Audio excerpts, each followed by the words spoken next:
Well, hello everyone, and welcome to another Monday evening of Fair Life. And yes, I hope all of you had a really good weekend, Memorial Day weekend. So, for it, in the U.S., of course, it has a lot of significance. For fair folk, it has an extra bit of significance because it's always a 3 day weekend at fairs, or at least most always. A lot of fairs do 3 day weekends there, and it is a huge deal. It's that holiday weekend. And and hello everyone. Hey, Drew and Damaris, and oh, hey Elizabeth. Hey, and Katsrita and Gwendolyn and Sarit and yeah, and Drew forgot it was Monday till he saw the invite. That's another thing.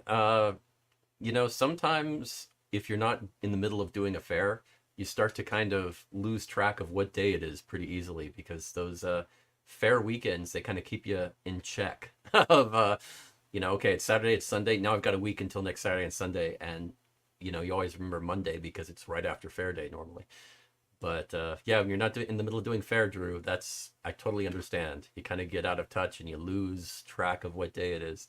It's a very odd phenomenon, but yeah, yeah, it's something you get used to.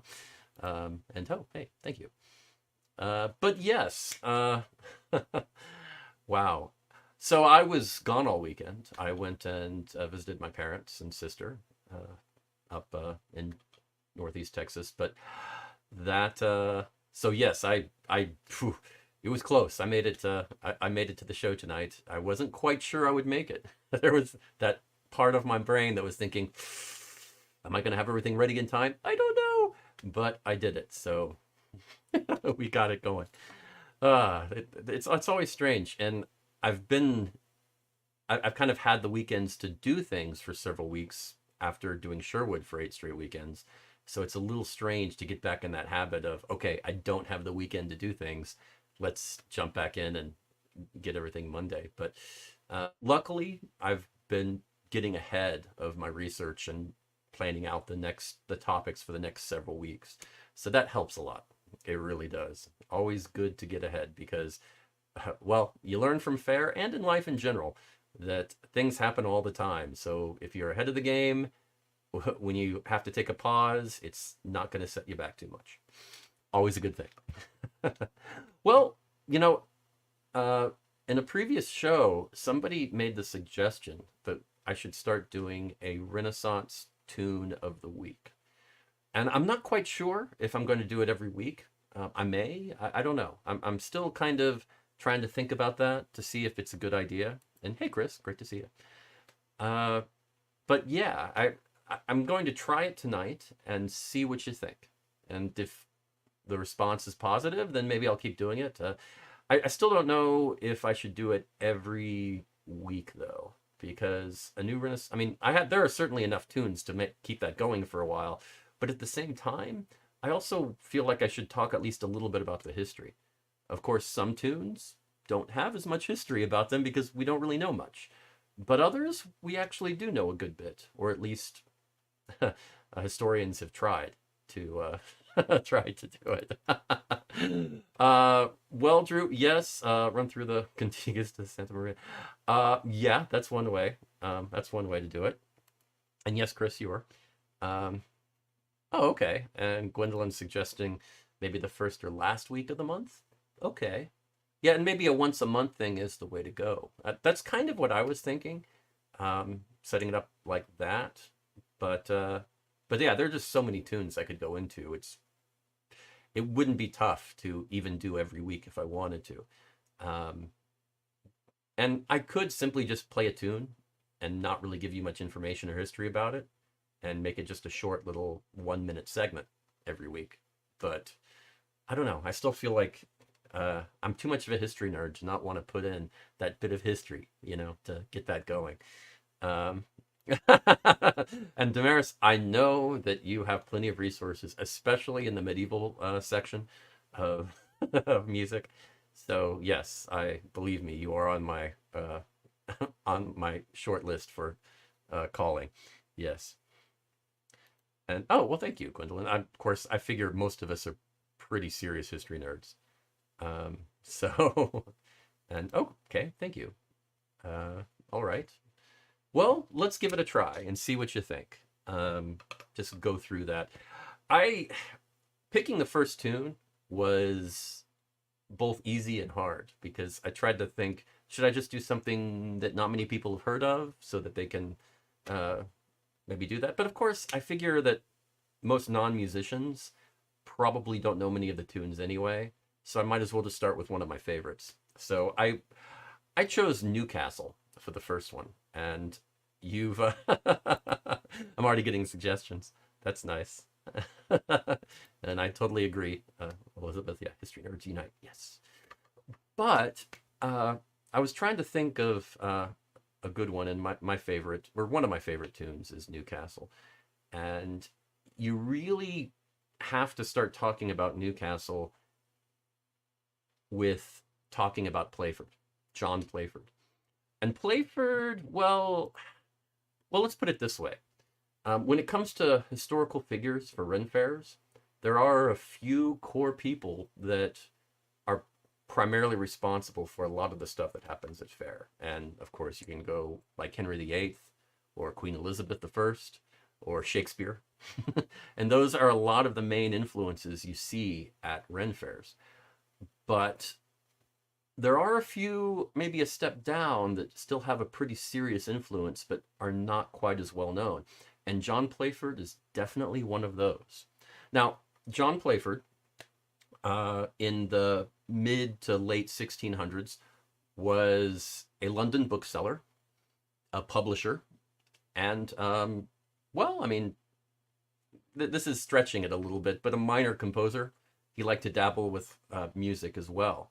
And putting those together, he did a lot to publish information about music theory and and also dances, because he wanted to get that out because there was a demand. Nobody was writing dances down at that point, or music for at least not much, not the tunes for the dances. So you didn't really get that, and I'm expecting. I guess Jeremy's not on because I was expecting him to jump in and just say, oh, but they had these sheet musics, and he was going to jump into broadsides, but which is true. But in this core section, wasn't really done much, and Playford really brought that out. Let's go ahead and just jump on this. I don't think I may not have even put that in. Well, that's fine. I don't have to do a picture of him, but Playford. He put together what a book called The English Dancing Master in 1651, and huge hit. First edition, it was really great. It was a very small book, especially for the time, and the concept was that dancing masters could, kind of hide it under their robes or whatever, and just take it out when they needed to look at it while they were calling dances or organizing it. And hey, this is just at the end and after the Renaissance. So art, dancing, huge, huge. Patronage all over the place. So yes, there was a lot of demand, a lot of dancing, a lot of music. So a huge deal. And it was very popular, so much so they put out a second edition, I believe, within the next couple of years. And then they just kept putting out new editions every several years. And even after his death, they continued doing it because it was so popular, and into the early 1700s. So really big, really cool. But yeah, it's really because of that we have a lot of the dances that you see at fair. In fact, when you see the SCA or other court dancing done at fair, a good percentage of it owes itself to Playford. Some of it is original. Some of it's actually new stuff that was written within the last century. But a lot of the traditional stuff, yes, that's where they got it from. Now, there are a few other people that wrote some stuff down back then too, but that's beyond the scope of this this show. So I just wanted to give you a gist of who John Playford was, and it's great to kind of know that stuff, because I think it it kind of really helps. Gosh, I thought I had I don't think I set up the new. Let me see what I can do real quick, because I wanted to put pictures on there, but I think I still have the pictures from last week. Yes, I do. I still have the pictures from last week. Man.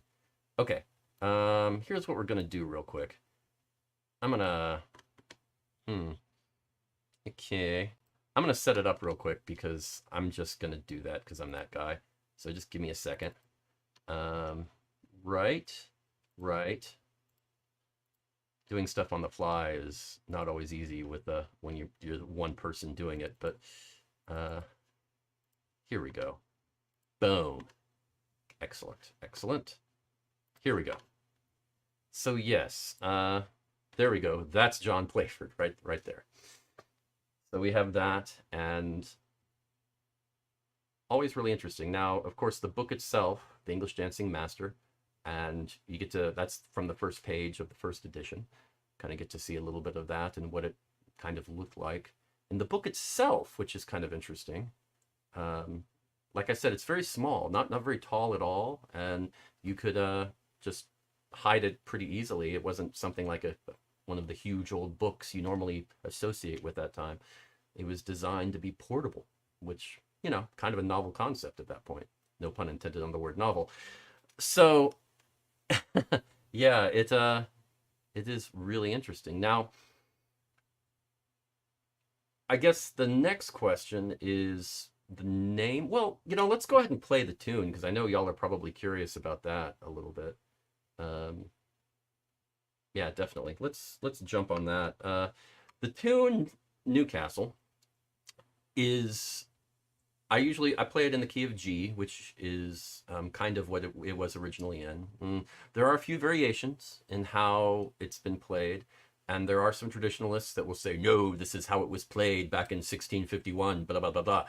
And I challenge anybody who says that to actually be a professional musician, because you get 10 professional musicians to play the same tune, and it will not be the same twice. I'm sorry. So I don't think you can throw absolutes with art. So you just kind of roll with it and do what sounds good. I've always used slightly, I think there's one note that's a little different than how it was originally written. And Drew says, yes, it's not the notes, it's the distance between the notes. Yeah. And I didn't mean that against you, Damaris. Not specifically. I'm just saying it was more against bagpipers. Honestly, that's who I was really aiming for, because they're the ones who say it has to be played this way. But I give them some leeway, because when you've got bagpipes, if they don't play it the exact same way as a group, it sounds even worse than it normally would with a bunch of bagpipes. So I'll give them some leeway on that. All right, so let's I was thinking about playing the soprano recorder, but I realized that in the past when I've played on this show, I sometimes scared animals because of the high-pitched nature. So I'm going to go with the tenor right now to be a little easier for your pets. I'm trying to think about y'all. I do. So here is Newcastle.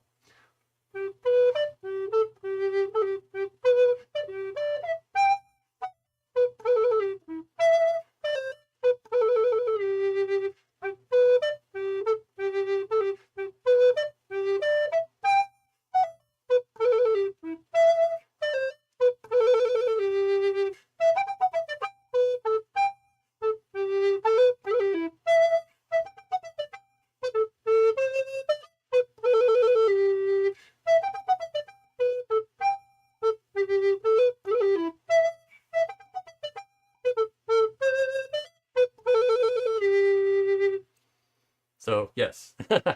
Oh, and yes, a lot of mics will mute the upper soprano register. You're not wrong.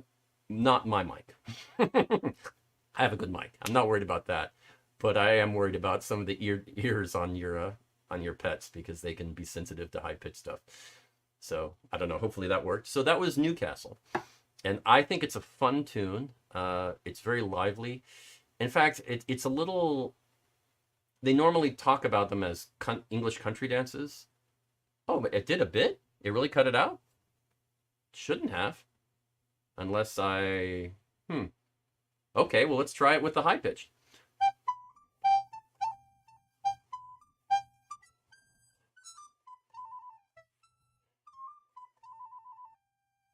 Hmm. Let's see. Maybe some of the effects I have on the mic, because my mic definitely wouldn't mute it. It might be the software. Much worse. Interesting. Interesting. I'm gonna look at that. Now I'm curious about what oh, I know what it is. Okay, here's what I'm gonna do. I'm gonna remove noise suppression, and then um right. Okay. I'm gonna do that. Let me try this. See if that helps a lot.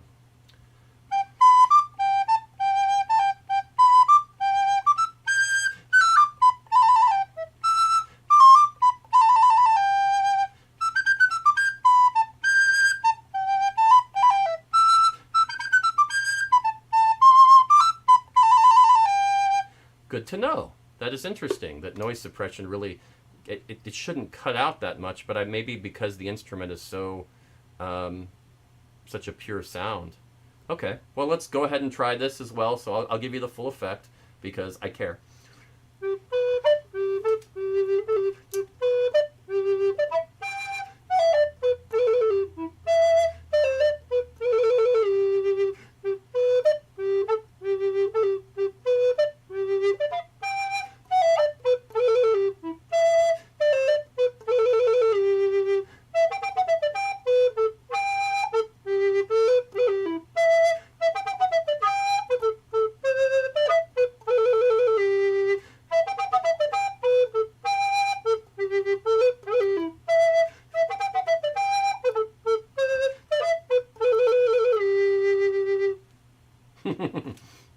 There you go.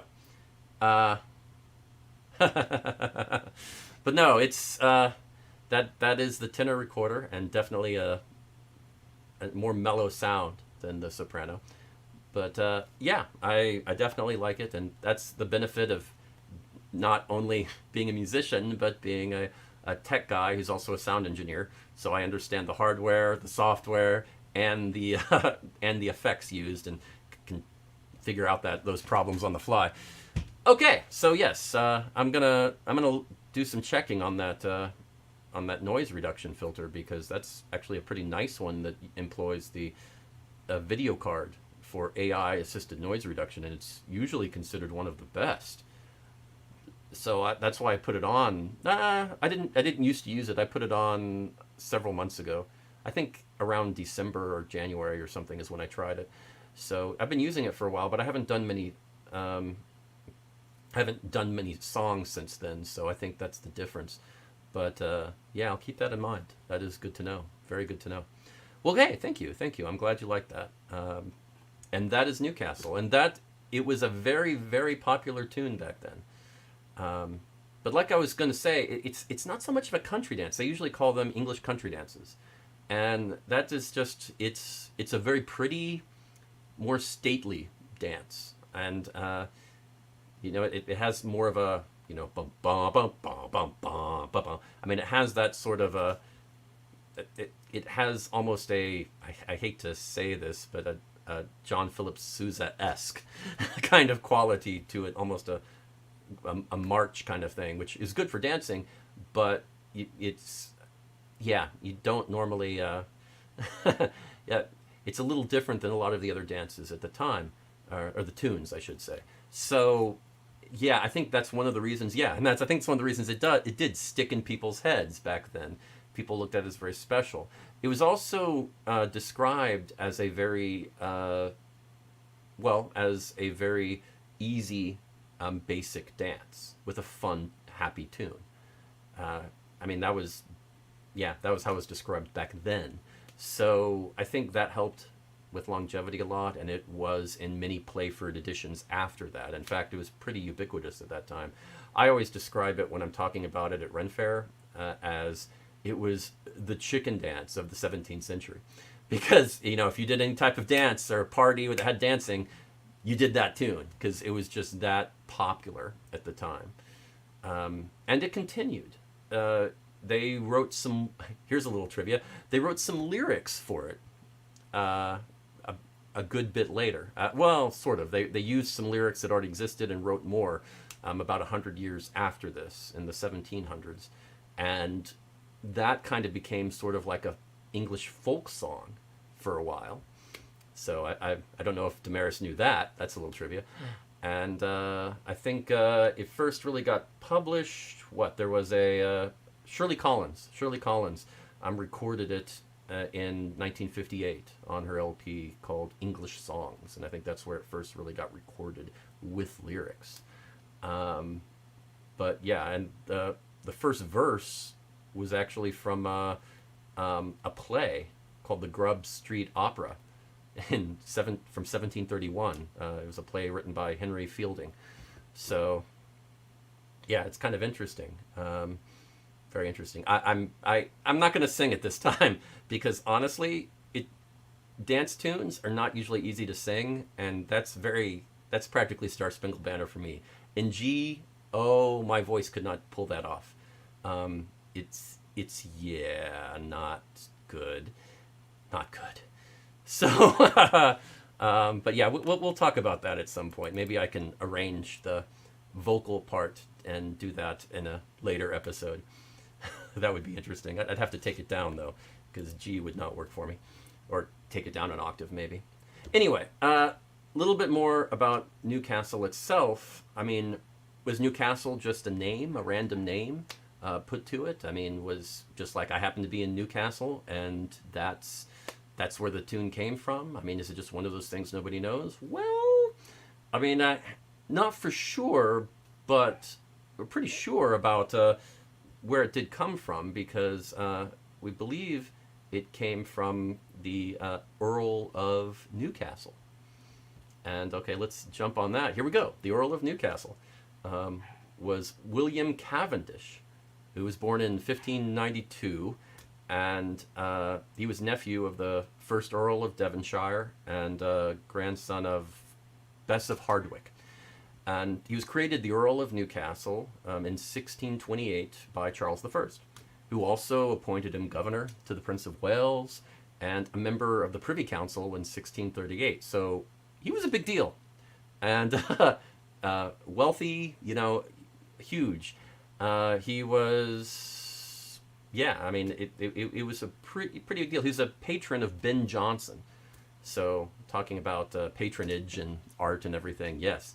And if you're not familiar with Ben Jonson, well, he was he was just a famous English playwright and poet, and generally regarded as, well, let's say the second most important English dramatist after, of course, William Shakespeare.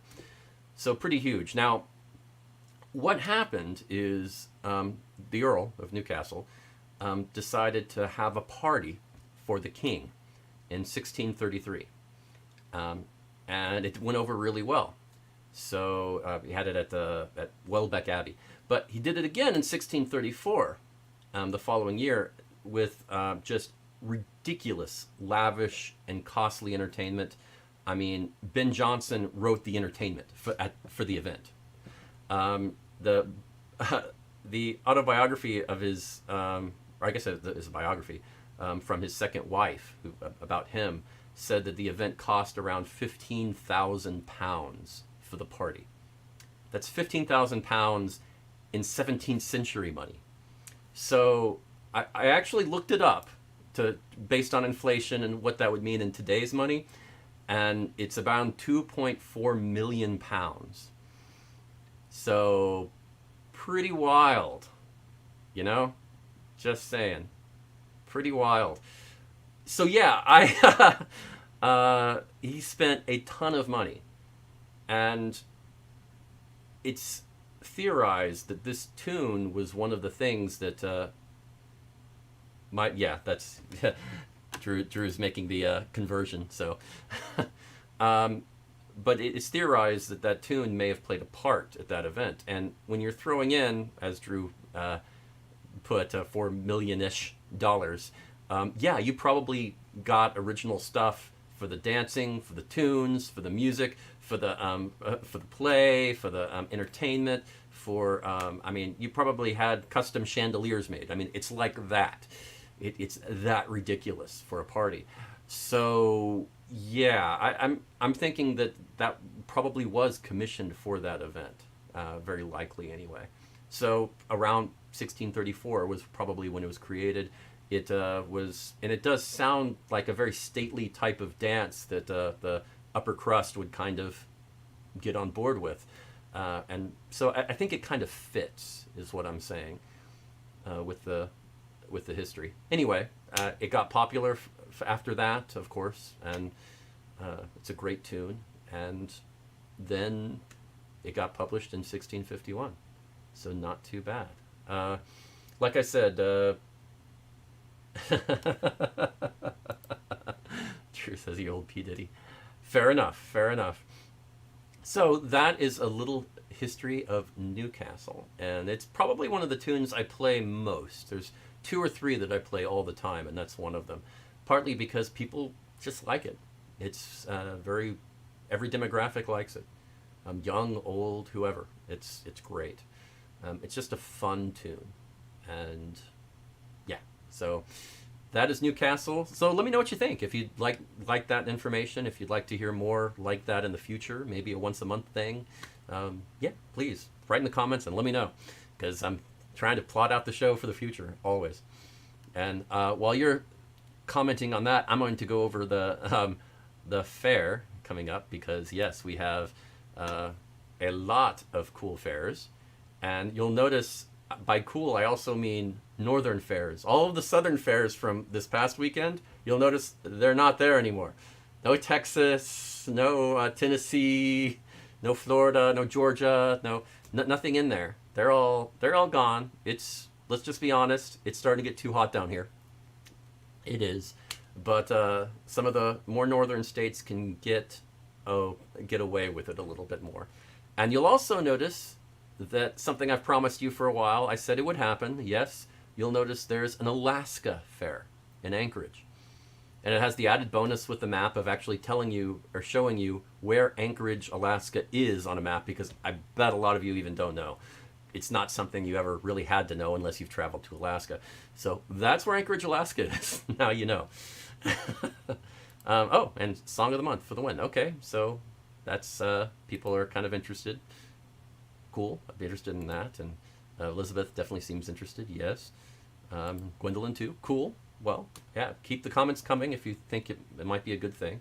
If you're bored out of your mind, that's fine too. I actually like constructive criticism. I'm one of the few people probably who does, because people saying how wonderful you are is great, but people saying, I liked it except for this and this is why, oh, that's invaluable. That is great information. I love that. And you can't please everybody, but everybody has a different point of view, and I totally get that. North to Alaska, excellent. Also the name of an old John Wayne film, if I remember correctly. Yes, North to Alaska. Oh, and you're right, Chris. Yes, triple digit temps with humidity can't take anybody out fast. I remember doing a fair in Oklahoma in July several years back, the King Arthur Pendragon Fair, for the first year they had it, and they did it in July, and it was next to a lake, and it was about 113 degrees in the shade. I was the only time I've ever had heat exhaustion. I didn't have heat stroke, but it was heat exhaustion. I felt bad after that. I got through the day, but it cost me, and it was a tough weekend. It really was. So next year they did not. I think they moved it to the spring.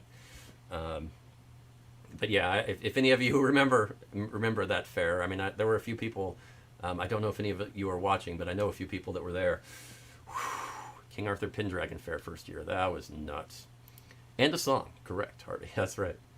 And you're right. That is definitely madness. But let's go through this, because I'm already starting to go over 7:31. Ooh, yeah. Let's jump into this. Okay, the fairs. Some new stuff. We got. Let's just start with the classics. Oklahoma Renaissance Festival in Muskogee, Oklahoma is still going on, so that's kind of exciting. Always good.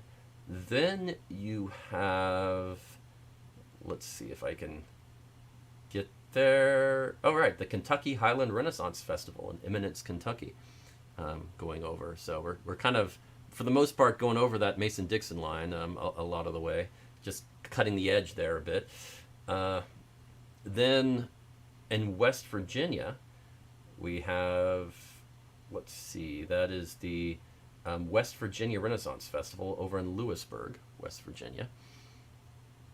And then and then of course in Virginia, in Hampton, Virginia, we have the Blackbeard Pirate Festival. That's going on, so that's definitely fun and a hoot. And then we have the Virginia Renaissance Fair in Spotsylvania, Virginia. And of course in Maryland, we have the Ferry Market and Spring Celebration. This is actually a different, you'll notice that there's a ferry festival there and it's almost in the exact same place, but it's not the same festival as last weekend. No, this is a different one. This is the Ferry Market and Spring Celebration in Parkton, Maryland. So there is a difference. And then of course there's the New Jersey Renaissance Fair in Bordentown, New Jersey going on. I have a lot of friends up there performing, so hopefully they're having a good time up there. I keep meaning to go up there sometime, and I hopefully will get up there. Then the Kingdom Fair in Yorktown Heights, New York. So just a bit north of Jersey, of course. And then we have Robin Hood's Fair still going on in Harwinton, Connecticut. And over in let's see, over in Massachusetts, in South Yarmouth, Massachusetts, the Cape Cod Pirate Festival. So there you go. You get your pirate festival next to the water. Always a good thing. Always fun. So something to enjoy. Now, you start going a little west, and you'll notice, wait, there's a star up there on blue. And you're right. That's because it's in Canada. The Robin in the Hood Medieval Festival in Elmira, Ontario. So there you go. I try to include those Canadian fairs if I can, and something to check out. And in June, I bet the weather's going to be great up there.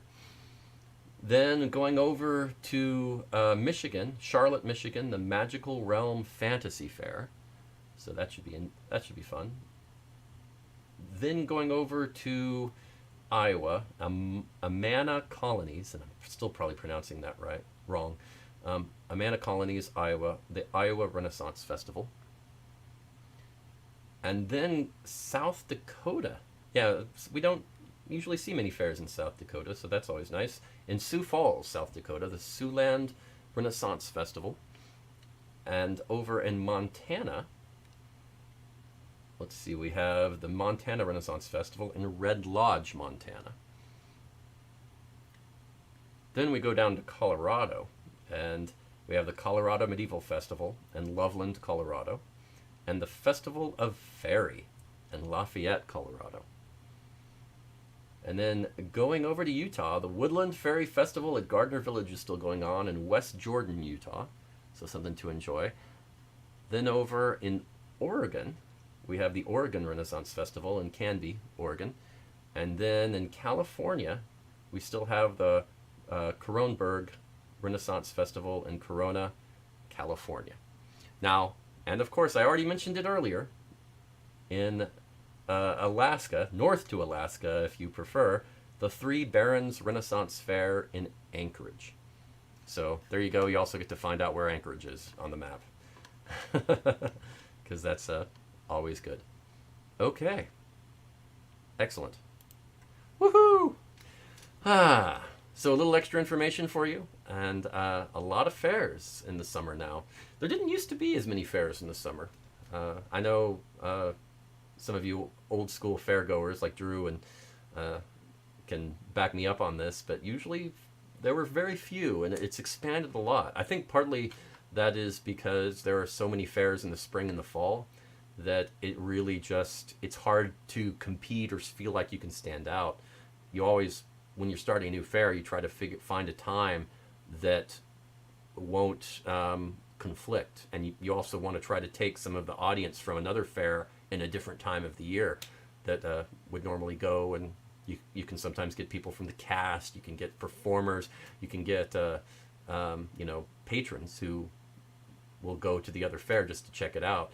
So it makes sense to do it. In the past, it was normally like, okay, there's a fall fair in this state now, I'll be a spring fair. And that's how they did it. But those slots have kind of been taken in a lot of states now. So you had the summer left. And my guess is that's kind of what happened.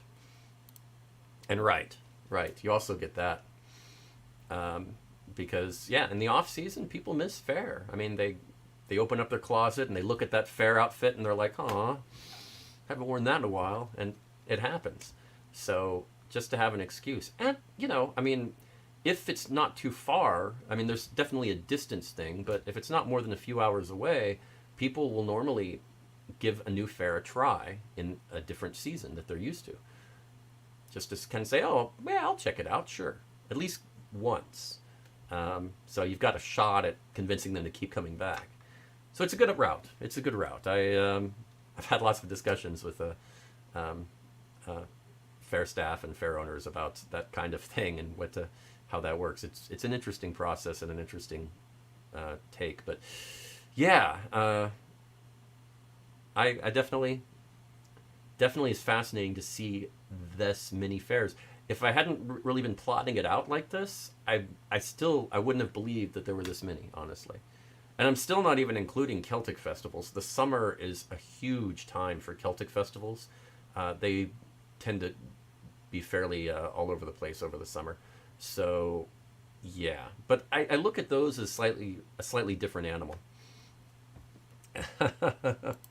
Aw, I understand. Yeah. But, Damaris, that's kind of why I have Fair Life. And why I'm trying to make sure I don't miss any days. I mean, sometimes I have to, but I really try not to. Even on holidays or when I'm rushing back in from out of town, I still try to make it where I'm around, just so you get that little, at least a taste of fair, just to kind of help you with your withdrawal symptoms. I'm there for you. But anyway, thanks for joining me again. And I know this is a short, well, I guess it's actually pretty long. I've gone over a bit, but very mainly just talked about the dance. But I might try to do that once a month. I think that's a good plan. I kind of like it, having the maybe Renaissance tune of the month is probably how I'll phrase it. So I'll work on the graphics and get that going. So thanks again to all of you for the suggestions and the encouragement. I really appreciate it. It's helped a lot. So take care and have a good one. And I shall see you next week after another week of Fair Life. So enjoy. Take care.